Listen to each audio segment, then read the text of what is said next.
Women, this law will affect you greatly. Women, this law will affect you greatly. What's up, everybody? My name is Kier, and you are watching the important things that really matter. Today, we're going to be talking about women. This law will affect you greatly. So sit down, fill up a seat, tell your friends about it, because this law will affect you greatly. What law am I talking about? We're talking about the law of reaping and sowing. The law of reaping and sowing. This law has your great-grandmother knew about this law. Your great-grandfather knew about this law. Many people in the past knew a lot about this law. This is a law which has been in operation in the Old Testament, a law that's in operation in the New Testament. And I'm going to show you today how it is greatly in operation today. A lot of people forget that this law is in operation as we speak right now.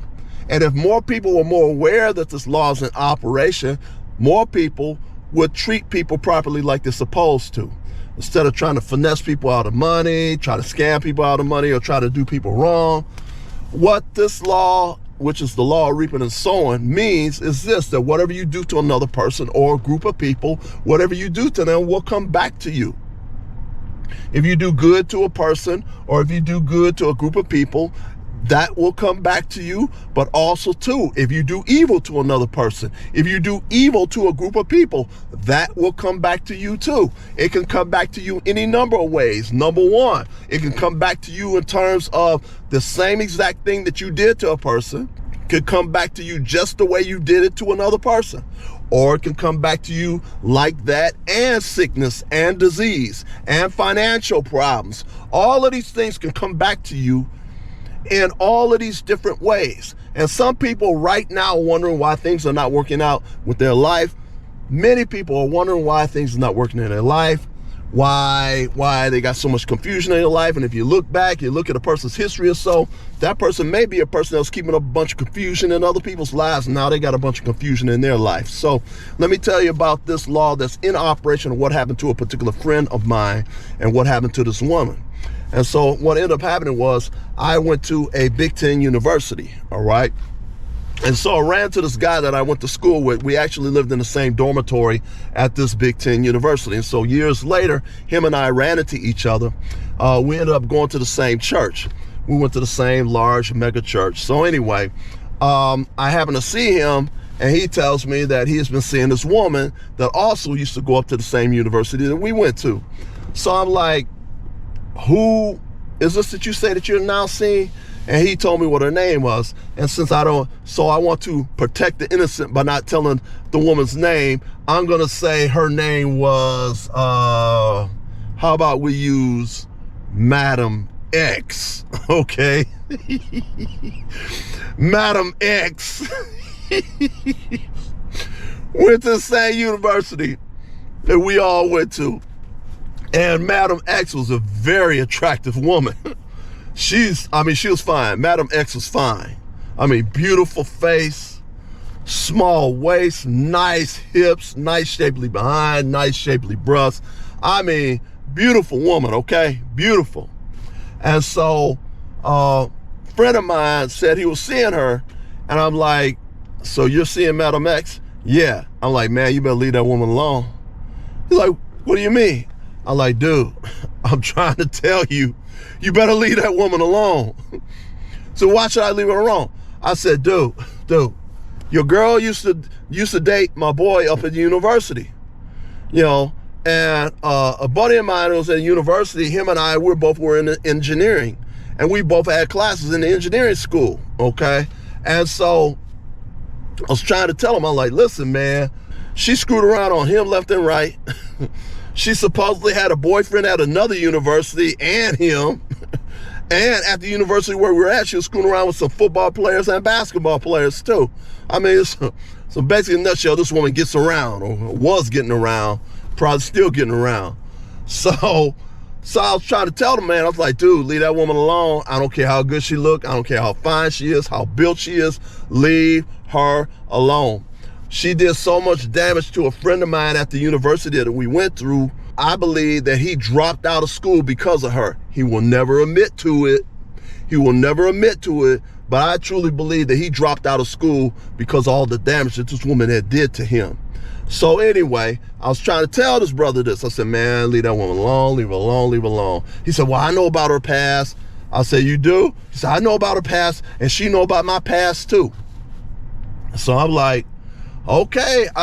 He said, you know, we're good, we're good. So I'm like, okay, all right, well, hey, I'm all for people changing, okay? That's just the way I am. I'm like, oh, I'm all for the underdog. I'm all for somebody who may have been living on the dark side and now they came to the light, all right? So I'm like, well, maybe she changed, okay? Maybe she changed, maybe she did, and maybe now you got a good woman, you know, I don't know. But he said he was fully aware of what she was doing up in the university to the guy and screwing around with all these different people. So I'm like, okay, fine, man, so long you know. And maybe we all go in the same church, so maybe she changed, okay? So anyway, so my man, let me tell you about the guy. The guy was a really, really good brother, African-American guy. He was in the process of going to law school, so he was in law school. And as you know, law school can be extremely expensive. He was in law school. He was working for this law firm. The law firm had told him, when you graduate from law school, we have a job waiting for you when you graduate from law school, number one.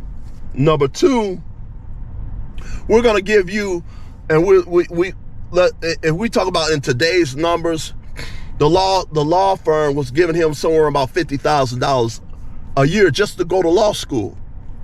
So I want you to hear all this. This African-American brother, good African-American brother, he was going to law school at this law firm. Law firm is paying him about $50,000 in today's dollars to go to law school, graduate, have a job waiting for him when he graduates law school. And once he graduates law school, the law firm is going to pay off all of his law school expenses. Did you hear me? All that. He had all the stuff up and coming. All the stuff was going for him. I'm like, dang, man, you got all that going? Yeah, man, I'm doing all that. So anyway, he calls me one day and says, hey, what's going on, man? You all right? I said, yeah, man, I'm doing okay. He said, well, I'm married. I said, you married? Yeah, man, I'm married. I said, who you married? Well, I married Madam X. I was like, come on, man, you didn't marry Madam X, did you? Yeah, man, I married Madam X. I'm like, come on, man, you did not marry that woman. Come on, man, you did not marry that woman. He said, yeah, I did marry her. I'm like, oh, God. Oh, man. No, you did not marry that woman. And at the time, I wasn't thinking. I'm talking about this man's wife now. And so my man's like, oh, man, just pray for me, man. Pray for me. I'm like, okay, man. I mean, hey, maybe she changed, man. Maybe she changed. Okay, so, hey, who am I to say? Maybe she did change. So, okay, cool, great. So I said, okay, well, where's she at? I mean, congratulations. Okay, you got married and everything. Congratulations. I'm happy for you. Okay, so she's like, well, she's on the other side of the United States. I'm like, dude, why is your brand new wife going to school on the other side of the United States? He said, well, really couldn't give me no answer. I was like, dude, you got law schools here in Michigan. Okay, when we're up in Lansing, you have a very, very well-known law school, those up in Lansing. How come she didn't go to all the law schools here in Michigan? And why did she have to go to a law school way on the other side of the United States? Really couldn't answer that question for me. So anyway, remember I was telling you, this man had all this stuff going for him. He's worked for this law firm paying him $50,000 just to go to school to get his law school degree. After he graduates, they have a job for him, and then they're gonna pay all his law school off, which can be thousands upon thousands of dollars, okay? This man had all this stuff going for him. I mean, he's doing good, up and coming, everything, okay? And I'm like, man, brother, this woman destroyed all of that. Did you hear what I just said?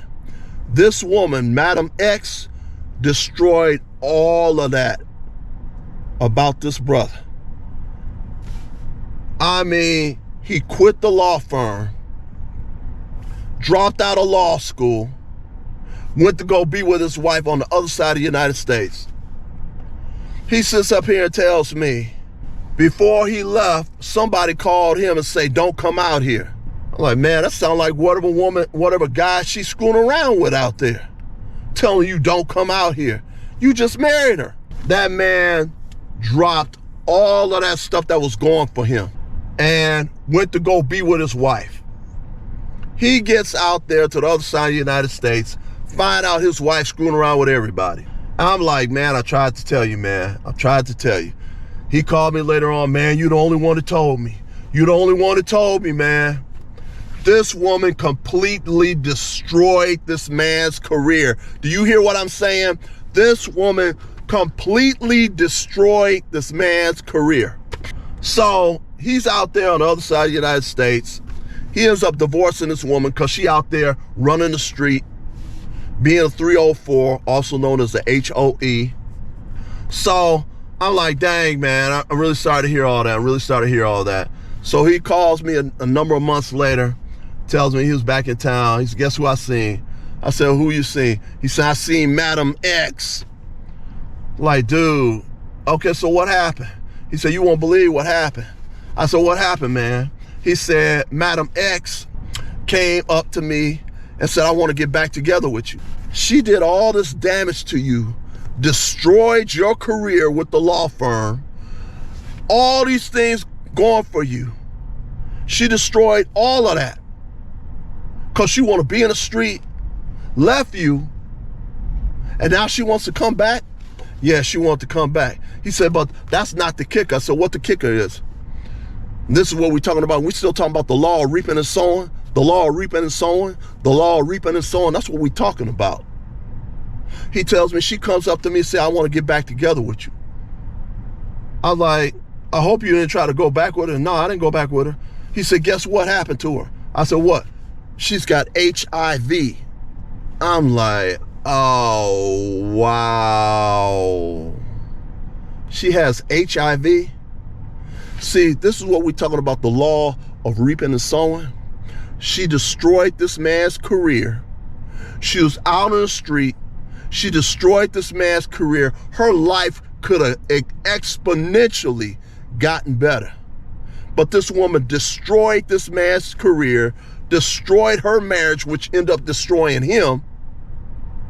And now she tries to come back to him with HIV. So as we're talking right now, this woman may not even be alive. Do you hear what I'm saying? As we're talking right now, this woman may not be alive. And this is a classic example of the law of reaping and sowing in operation. Please like, please share, please subscribe, and peace.